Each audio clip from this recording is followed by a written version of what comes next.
Welcome back to the show. Let's take a look at what the front pages are saying, Jeffrey. Well, the front pages, in some sense, have been crowded out by advertorials, so you understand. I mean, these are obligations. But that's not to say that the big stories are still not on the front page, or at least the front pages of the dailies this morning. Quite a number of them. And, Jeffrey, where do we start from?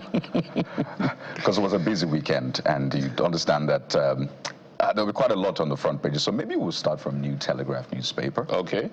Let's show you how the New Telegraph newspaper is reporting all of the happenings across the country. So New Telegraph leads with, oh yes, PDP.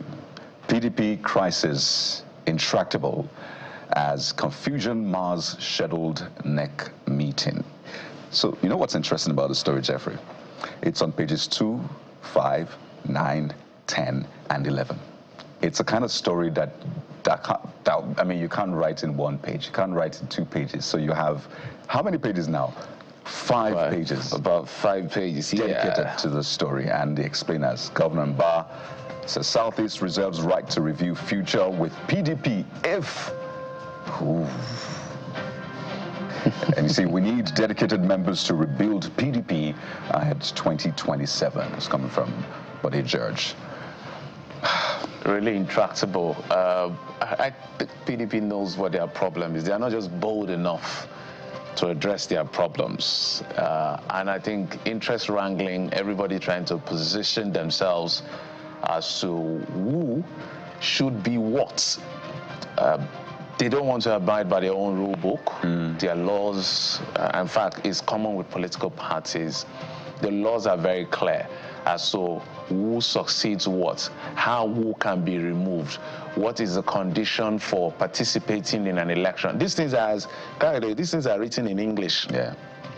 There's nothing confusing, both in the APC and the PDP. Yeah. So, for instance, what's going on with the APC in the issue of Ganduje taking over from Adamu, who was the chairman of the party, and the issue of, you know, the zone that was supposed to replace him and all of that. The laws are as clear as crystal.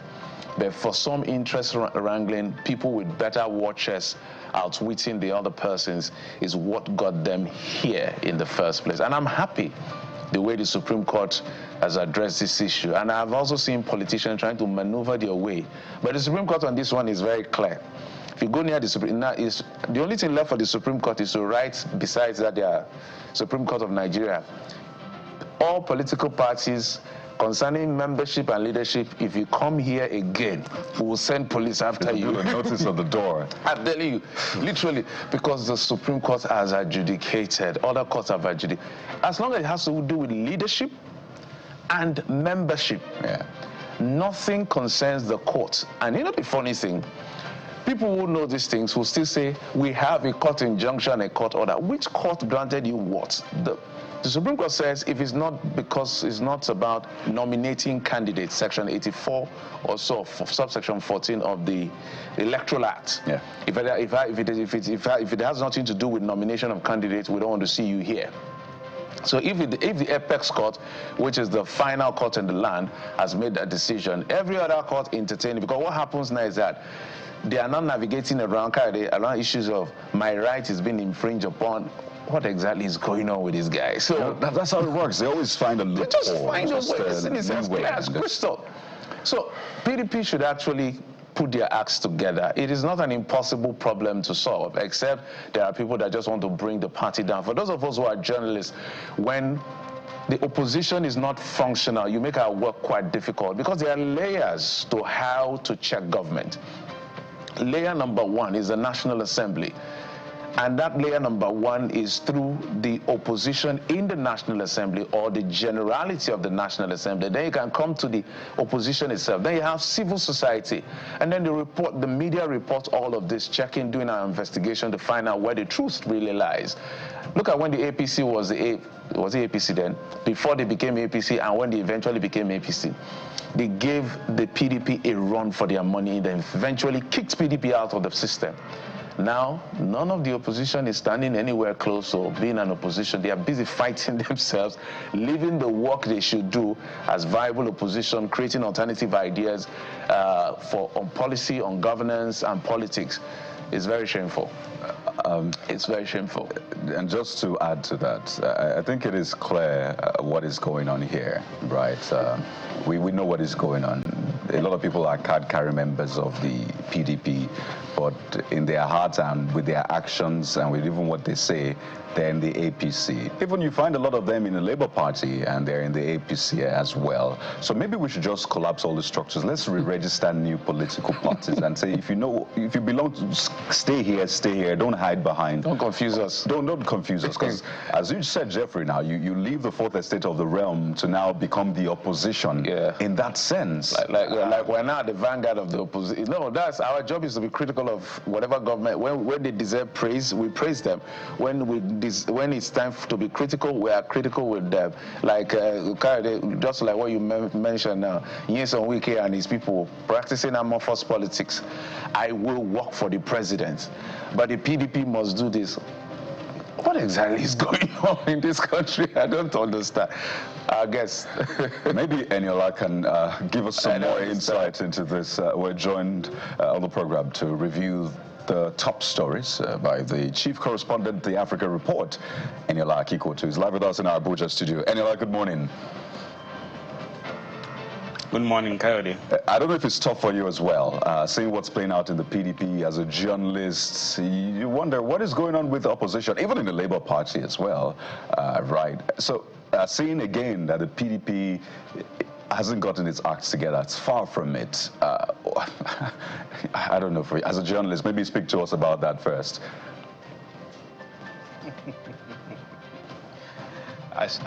I struggle to hear a bit, but if I heard you correctly, you spoke about the crisis in the PDP. Yeah.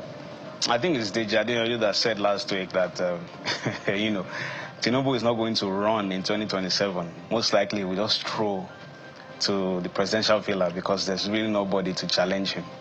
And if you look at what's going on in the PDP, it's very unfortunate. This is a party that has produced 3 presidents from 1999 to 2015, ruled Nigeria for 16 years, and yet cannot even get its act together. You realize that people like Atiku Abubakar are no longer even commenting on the PDP crisis. They are now talking about coalition, ADA, and all that. That is what is going on now. If you look back at the Anambra governorship election, for instance, the primaries, you know that the PDP, when they put up their nomination forms for sale, nobody came forward to buy. Until when PDP then extended it, then Eze Nwafo came forward and picked the ticket. And he was the only person. That shows you that, see, people are beginning to lose faith in that party because they know that, look, the crisis, the intractable crisis is going to affect the electoral fortunes of anybody that picks the party's ticket. And from what is going on now, you can be very sure that it's very, very, very unlikely that the PDP will have any candidates for 2027. And that was why Saraki said on Friday that more governors are going to defect soon. Because everyone is trying to protect their political future. And if they see that, look, this party, the crisis does not want to end, people are going to jump ship. And that is what's going to happen. So this NEC meeting that they say they're going to hold again, I don't see it happening. And if they can't hold NEC meeting, then they will not be able to hold their convention. And if there's no convention, definitely they will not be able to present candidates for their primaries next year. The primaries is in just what, maybe about 8 months. So it's unfortunate, but that's where the party has found itself. Eniola, let's get to other papers as well. I think let's go to this Nigeria. This Nigeria leads with still politics. Ganduje's exit. NNPP puts pressure on Kwankwaso to join APC. Ganduje's exit. NNPC puts pressure on Kwankwaso to join APC. There are so many permutations as to why, NNPP rather, there are so many permutations as to why Ganduje resigned. Some people are saying on health grounds, others are saying the North Central agitation to have their person in power, given that Adamu left, and the whole balancing act. Others are saying Ganduje is a sworn enemy of Kwankwaso. Both of them can be in the same boat, and the president has a good relationship with Kwankwaso now. So there are so many layers, and it's going to be part of our big conversation. But what do you make of this conversation? We also know that Senator Suleiman Kawu of North, I think, Kano South, representing Kano South, had defected a while ago. So what do you see in the coming days, and what do you make of this headline? Well, you know, the NNPP has about 2 factions now, so that headline, I don't really know who is making the statement there. You know, there's one faction that expelled Kwankwaso, and then there's one that is still supporting him. So it's really quite difficult to understand. But yes, it is very, very likely that Kwankwaso is going to the APC. Recall that Kwankwaso was even one of the people who we thought was going to get a ministerial appointment back in 2023. And then, as he was making his way out of the villa, Ganduje was going in. And then Ganduje said he almost slapped Kwankwaso. I don't know if you remember it, because it was a very, very big story at the time and was very funny. One of the orders given to Ganduje was to bring in as many people as he could into the party, especially Kano State, because everyone knows that Kano has the largest voting population in the country. Yes, it might be Lagos, but you know, when it comes to the real numbers on election day, no state comes close to Kano. And so the president needed Kwankwaso at least to come there. But what Ganduje did was the opposite. You see the crisis in Kano State, for instance, where they have 2 emirs. We know that Ganduje also has a hand in that, because he was among those who opposed the return of Sanusi.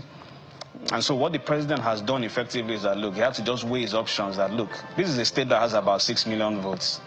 And you look at it that Ganduje is not really as popular as Kwankwaso. So he just had to pick the bigger person, and that is what happened. If Kwankwaso is able to fully join the APC, then I think it's going to be a landslide victory for Tinubu come 2027. Because that Kwankwasia movement, yes, it's headquartered in Kano, but they have, you know, supporters in other northern states, in nearby Jigawa, in Kebbi, here and there. So it's not just Kano that is going to come. And you know that once Kwankwaso defects, his governor is going to come with him. Already some of the senators of the NNPP have gone there. So it's game over for the opposition if Kwankwaso is able to fully, you know, join the APC and move with his entire structure. Eniola, interesting point you make there, but let me just give our viewers heads up that we'll give you some answers to that question, because we have the NNPP joining us any moment from now. But let's take a look at the Abuja Inquirer and see what's happening in your city, Eniola. The big story is on the FCT teachers and PHC strike. Looks like lots of strike there, particularly when it comes to important sectors, right? Abuja elders demand urgent action, say classic failure of governance, NLC to shut down FCT after projects commissioning. So we see some sort of a contrast here. Lots of projects being commissioned. They almost think, wow, Abuja has a lot of money, as you would expect. But when it comes to the teachers, the PHCs, it's another case entirely. What's going on, Eniola? You know, it was one of the things that Peter Obi said last week when he was criticizing Wike for spending 39 billion naira to renovate the International Conference Center. That, you know, you cannot have, you know, crisis in the education sector and then you go about with, you know, cosmetic projects. In fairness to Wike, he's done very well in terms of, you know, infrastructure, roads and all that, but there has been this criticism that when it comes to other areas such as education and health, he has, you know, scored very, very poorly. But of course, some of his people argue that this education crisis, the crisis there, the prolonged strike and all that, is not really under his purview, that it is for the area councils. You know, primary schools are mostly under the area councils, which are the equivalent of the local government. And with the Supreme Court judgment that was delivered last year, that funds should be given directly to the local governments, shouldn't go through the joint account anymore. You know, it's expected that this local governments will be able to, you know, take care of themselves. But what we have seen is that they haven't really, you know, lived up to their responsibilities. So that is the defense that Wike and others are putting forward. But of course, the students don't really care about that. All they want is just go back to school. And I think that's the most important thing. No one really cares under whose authority it is. Just do the right thing. And last week I saw some protests. Very dark man led some protests.